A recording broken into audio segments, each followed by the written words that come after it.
Welcome back, Soul Family. Martial Mystic calendar series for 2026. We're just about up with February, but we're still early in the year. Um, we've got some sunshine today. The creeks are full and flowing due to the rain that we've got. Actually, you might be able to hear on the microphone in the background the creek flowing because I got the window open. But today we are talking about um, still roots, roots in Fearless Friday. We'll do a little bit of a review of the past week and what we've been doing also this week. I think it's kind of good at the end of the month. We've we're going back to the roots of this series where in 2025 we I kind of synthesized my thinking and my observation into three phrases. Marsh, Martial Mystic, not Martial Mystic, but mental health, unity consciousness, and alternative dispute resolution systems. Dispute resolution systems, conflict resolution. So mental health, which you've heard um, talked about a lot these days. Unity consciousness, that's not necessarily heard or talked about, but it was something that someone brought to my attention that I've been contemplating on.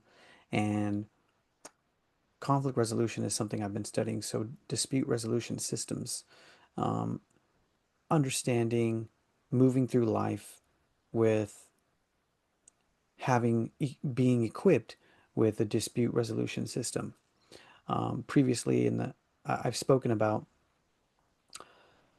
going a little bit deeper than superficiality when we are talking with one another and talking to one another, especially if we're working with and in collaboration with one another.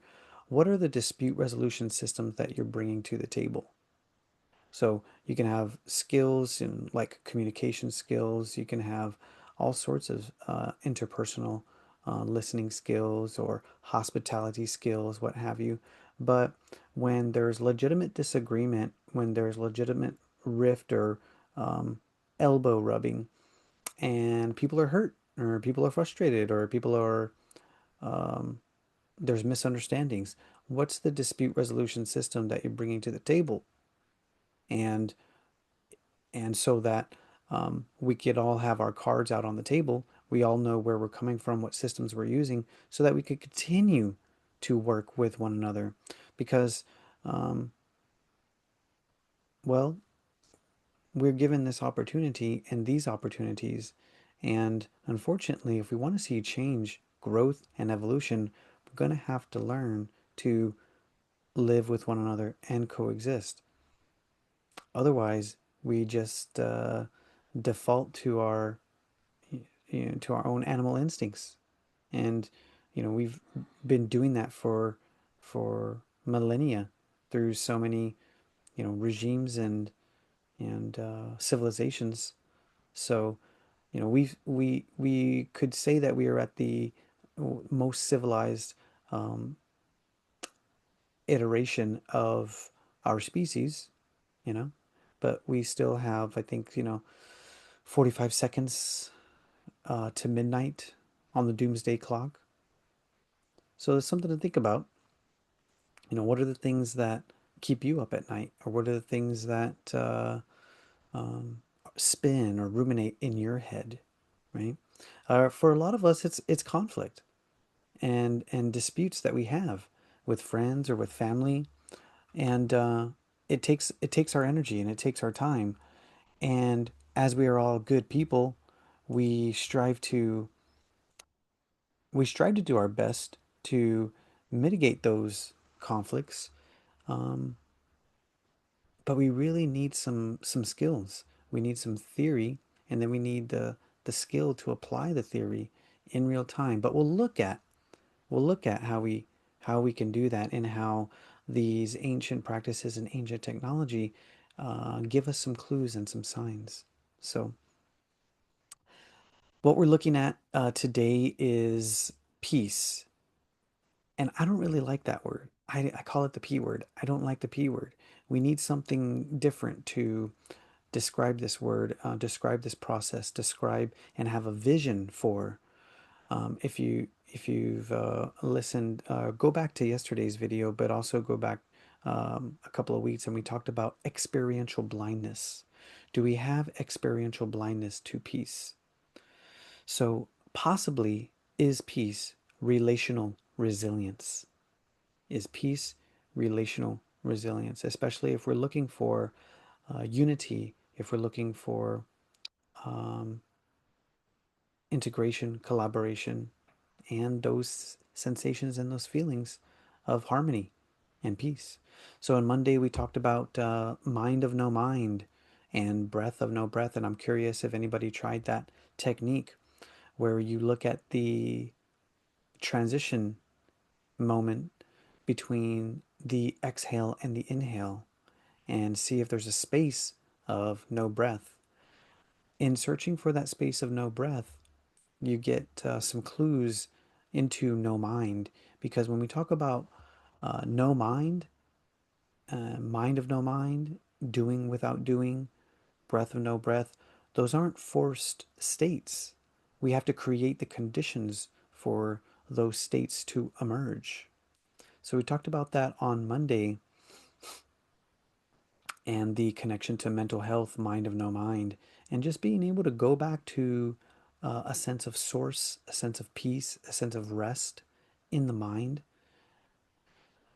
On Tuesday, we looked at the mind in the root, the mind in the root, starting to go deeper into the aspect of roots and the um, bottom up process toward mental health in regulating the body. When we look at the body, the most physical, um, lower level body components are the legs. And we looked at the importance of the legs for stability, stamina, resilience, and balance. And we talked previously about leg intelligence and how Chinese martial arts builds leg intelligence. For the bloom of the Kung Fu skill. And we went over the reading about power and energy initiated by the feet, generated by the legs, guided by the waist, and manifested in the hands and the fingers. This is the pathway. Um, if there's a bottom up approach towards mental health, building coherence, whole body coherence, allows the body to be evenly distributed, allows the mind to be evenly distributed throughout the body, therefore embodying attention, awareness, and focus. This experience sets foundations for mental well being, mental health. And on Wednesday, we talked about the middle Dantian and the root of action, the root of deed, um, in mind and thought harmony, and the morality of mind and morality of deed. And we looked at the martial moralities as well: humility, loyalty, righteousness, um, perseverance, endurance, and those are just a few of them. But those are the roots of the martial artist who practices self cultivation, self mastery, and self defense. And I don't think I need to explain it, but we do understand the importance of roots in the tree, or roots for the tree. Throughout the tree's life cycle, the function and the importance of the roots through countless iterations of seasonal uh, cycles. Yesterday, in Resolution Thursday, we looked at the the yin side of conflict, the yin side of violence, right? If action can be mitigated by mind and thought and morality of mind, then the roots lie in the unseen, the immaterial dimension, that which cannot be seen, but it can be sensed and it can be felt. So today we're going to be looking at um, the opportunity of rest as a route toward relational resilience and engaging in the conflicts of our times and in the conflicts in our lives, which are challenging. And the fact that we don't get adequate schooling or education or skills to navigate all the conflicts that we will endure in our lives, whether it's internal conflict or external conflict. So Tai Chi Chuan, how does Tai Chi Chuan deal with a what's called a sense of urgency? And a sense of urgency is called, um, it refers to instability, uprootedness, and off balance. This is how Tai Chi Chuan in the Tai Chi classics say, whenever you're in an urgent situation, sink and twist. So we talked about the spiral and the aspects of the spiral. We talked about the internal root, the yesterday the rooted coil. We talked about the rooted coil yesterday, and we look at that side view of the spiral, understanding that the spiral is the template for nature's creative power, and it's also the Tai Chi um, template. Tai Chi, which comes from Wu Ji, and Tai Chi, which yields from Wu Ji yin and yang. And Tai Chi brings division, but the classics tell us at rest, or Tai Chi, um, yeah, Tai Chi, the classics tell us that at rest, Tai Chi reunites. So that's going to be the secret to what we're talking about today. So we're looking at the side view, but first of all, we understand and we've seen the yin yang symbol, right? We've seen the yin yang symbol, and we understand that when forces come together, they clash. And so when forces clash, what we don't want to do is give mutual resistance. We don't want to fight force with force, right? So we're going to look at how we harmonize and create conditions for mutual exchange. So this is the spiral, and this is the root, and this is the what I would call the rooted coil. The coil or the movement that is connected to roots. So we talked about in an urgent situation, the classics tell us, the Tai Chi classics tell us that in an urgent situation, sink and twist. An urgent situation is characterized by being off balance, off center, or uprooted. Sink and twist. So if you can imagine this image being a body following that movement of sinking and twisting, you can see the spiral in reverse. And in this case, it's reversed because you're sinking down into the earth. You're regaining and reestablishing root to restore balance. Typically, we think of spiraling energy as going forth, going out, manifesting, right? Which is a lot of our activity and a lot of our movement, forward movement. However, there is that recursive and um, contemplative energy that brings us back to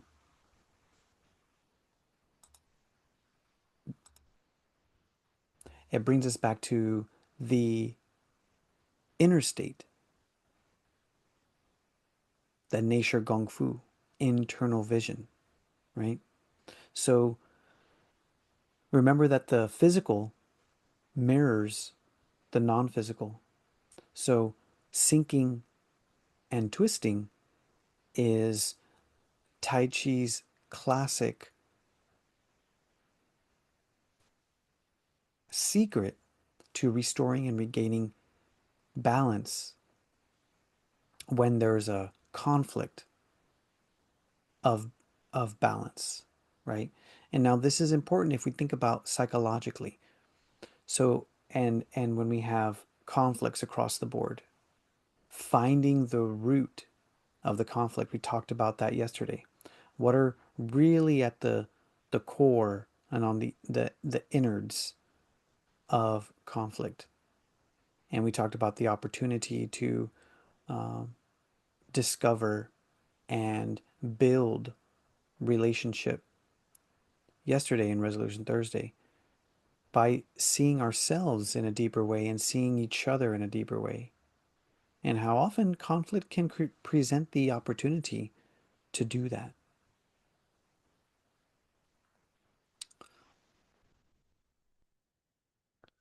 We've talked in the past about how in pop culture, the way that conflict is shown to us and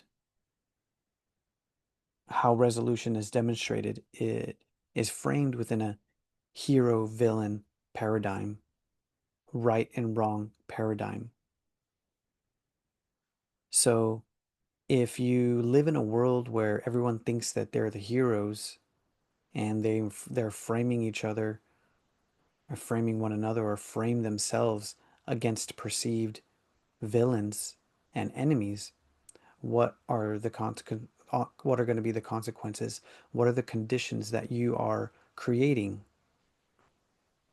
So remember on Marshall Rosenberg, nonviolent communication author, said on any given evening in any given day in any given home, you can find the family in front of the TV and they're watching a program where the climax of the film or movie or show is the hero beating the villain into a pulp or killing him. This is how we have learned, and this is how we've been conditioned. This is how we have been brainwashed to look at the world and our perceived enemies. We have to crush them.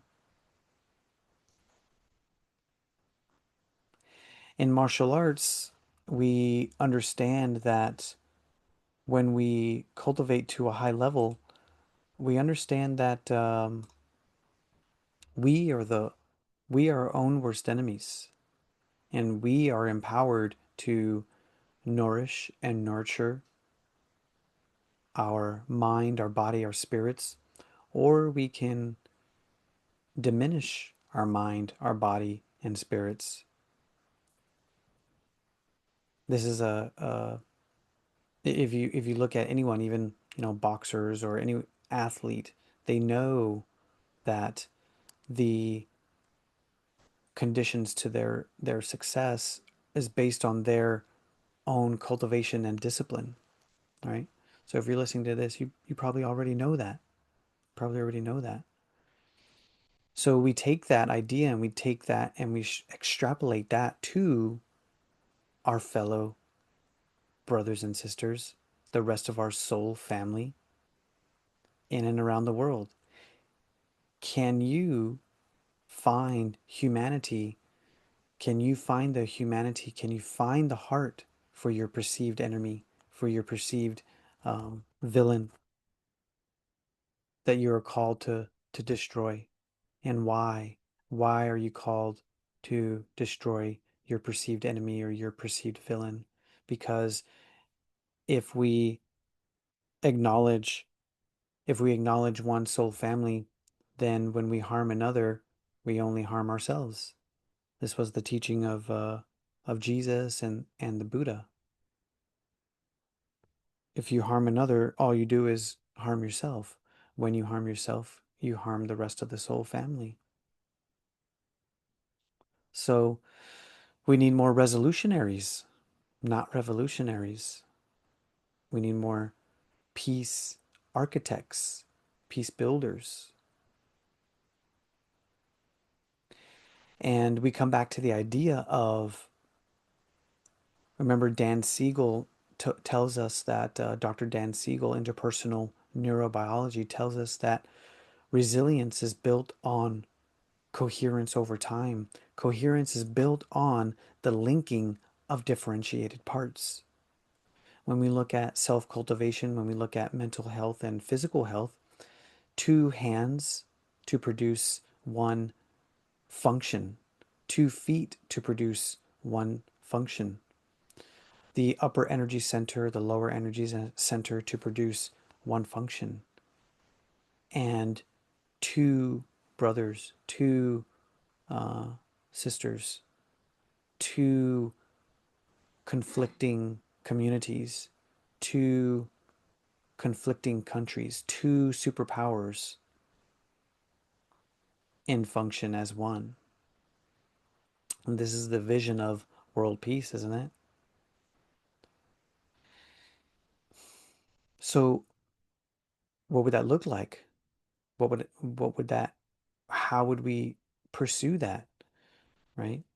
So one of the questions that I pose to you is, can we outsource peace? When we look at the leaders of the world and their talks of diplomacy, we're in a way depending on them to bring peace to the world. Yet, how do we bring peace to our own space between our ears? How do we bring peace to our own households, communities, states, and countries? We are in charge of that. We can't outsource that. So what can we do? What do we do? It's not just voting. It's not just voting for the right leader. We're constantly having to rub elbows and mitigate and resolve conflicts. Yesterday we talked about how the yin side of violence and the yin side of conflict comes um, from needs, from our needs. So this is why I built, and this is why I put together a course called Yin Yang Tai Chi. What would it look like if you could build an embodiment system that could teach the nervous system what it's like to feel two as one? What if you could build the nervous system? What would it look like? So in my short book here, page 21, Yin Yang Tai Chi, we have to find, this is why we spend money for things and why we buy things. And we only buy things because we feel like we're getting a good deal, or we feel that we are getting a mutual exchange for what we want to buy. And if we're selling things, people are buying those because they feel they get a mutual exchange. So peace is fostered on the concept of mutual exchange. You see the image here of two persons in exchange, in contact, and linked to one another. Taiji tells us that in order to harmonize, we have to stay in adherence, stay in contact. Because if you can't stay in contact, then you can't get the messages from the other person. So in mediation, we talk about the violence spectrum.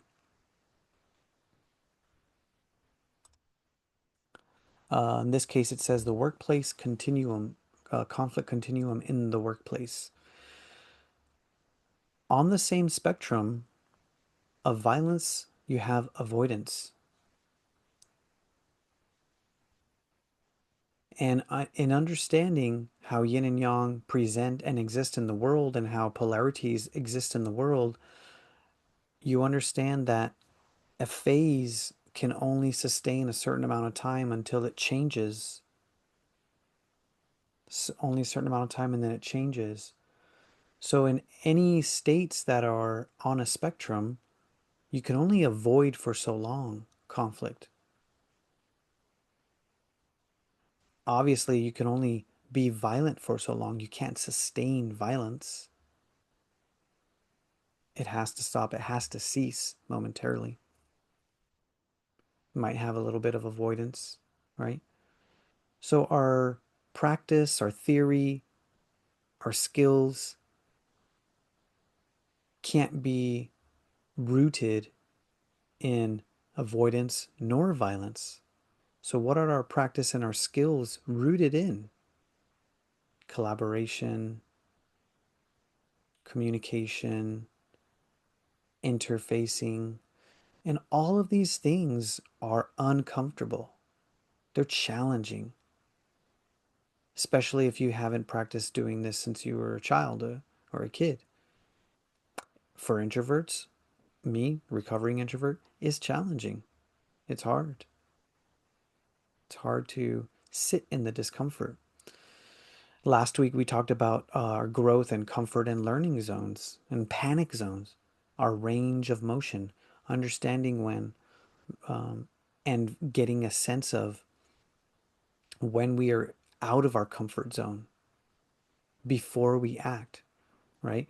Going to our February poetry, our calendar poetry for February, where it's talking about thoughts, right? And the initiation of a thought. Don't be afraid of the thought. Be afraid of the uh, delaying of the awareness of the thought. If you're in conflict and if you're dysregulated and if you're stimulated, then you're going to be, um, you may act or speak in a way that you regret. That's the delaying of the thought. Finally, you become aware after the consequences, you become aware of the thought that you had and the thought, the root, right? This is my enemy. This is my adversary. This is my villain, right? So remember in yin yang theory,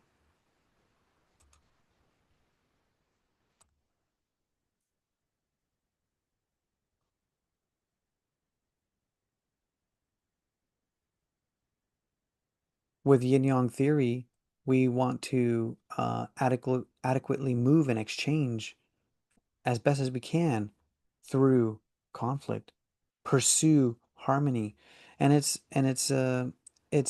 likened to standing on one leg. So, building on this idea, understanding where we are and where we come from, wanting to pursue the path towards self improvement and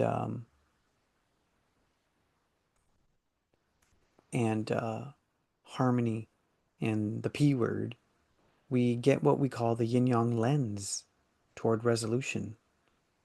Is peace, what did I say? Relational resilience, right?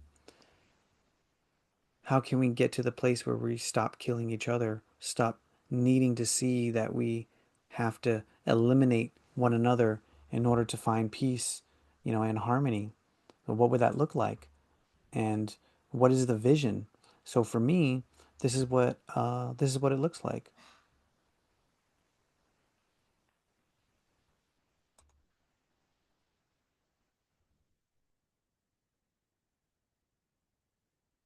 Evolving to interfacing in a way that builds harmony.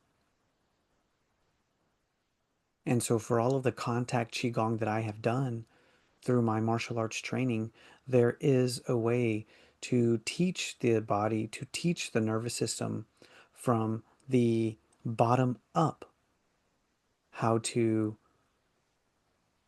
build and sustain personal, mental health and resilience and help one another sustain personal health and resilience, co regulating with one another. We looked at the idea of the we looked at the idea of um, experiential blindness, right? If we don't have a vision of peace in the world, how do we know what steps to take to foster peace in the world?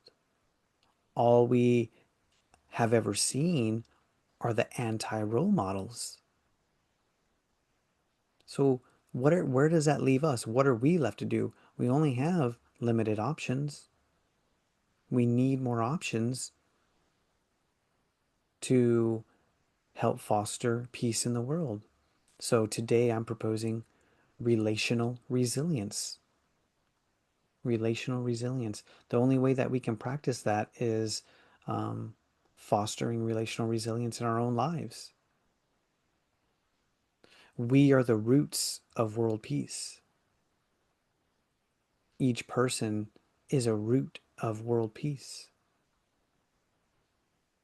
And we can't outsource world peace because we are the ones that can foster it.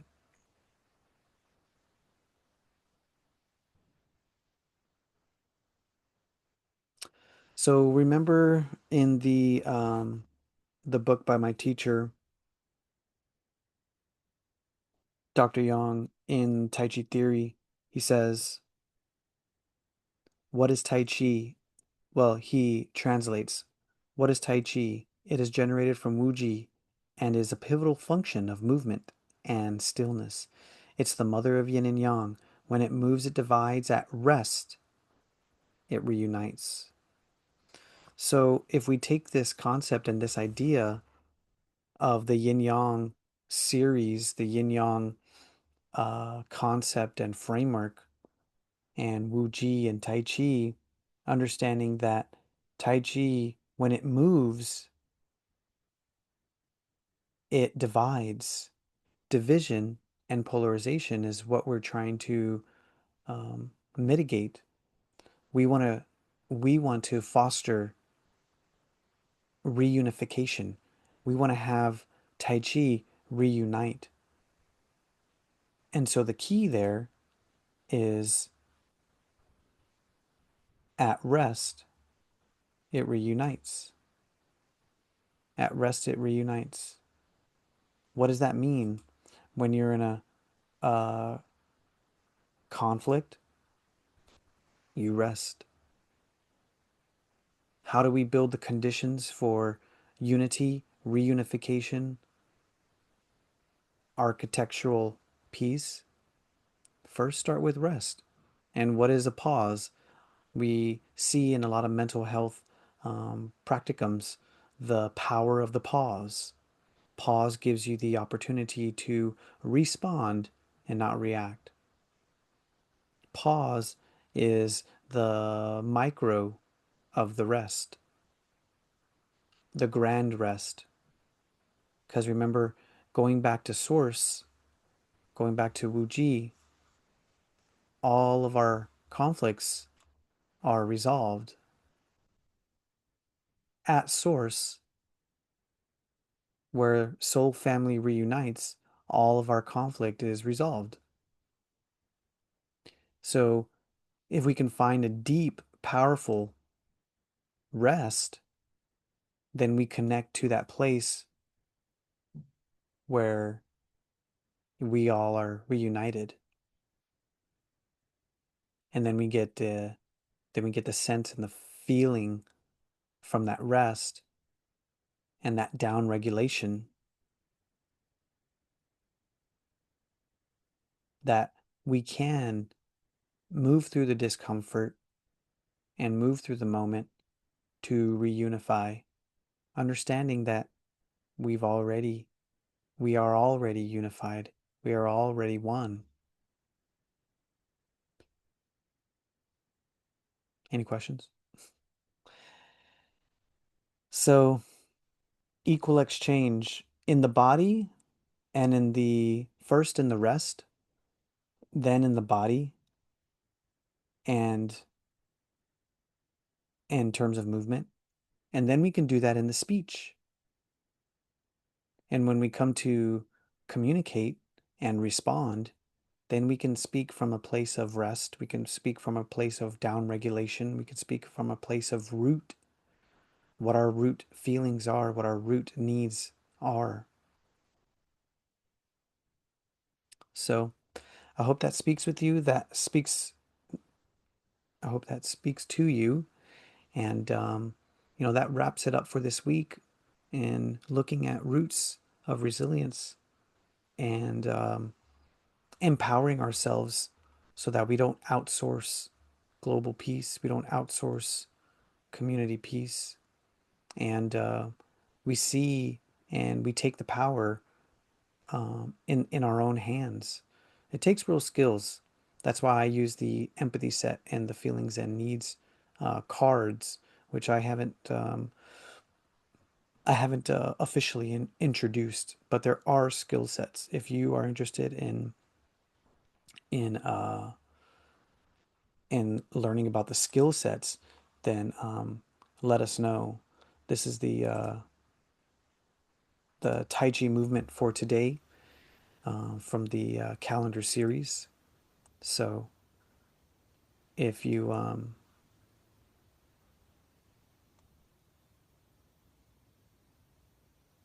if you're following, this is diagonal flying, where we bring Wu Ji and Tai Chi and Yin Yang into practice, out of theory and into practice in the body for the sake of mitigating internal conflict and building that personal self resilience. So if you want to talk more, yinyangtaichi.org. We have some courses here that span the gamut of the topics that we're studying: Tai Chi walking, Qigong. We have a 5-day challenge, sitting meditation 100 days, Tai Chi for couples, mastering the spine wave, 4 seasons Qigong, Tai Chi for better balance. So yinyangtaichi.org, or you can just book a free calendar. You can book a free 30-minute session, and we could talk about what needs you have at right there at the book button. So, well, that's it for today, and really appreciate you joining and checking this out for Fearless Friday. So until next time, may your chi flow smoothly, and remember to embrace the woo. Let's see what next week brings. Take care.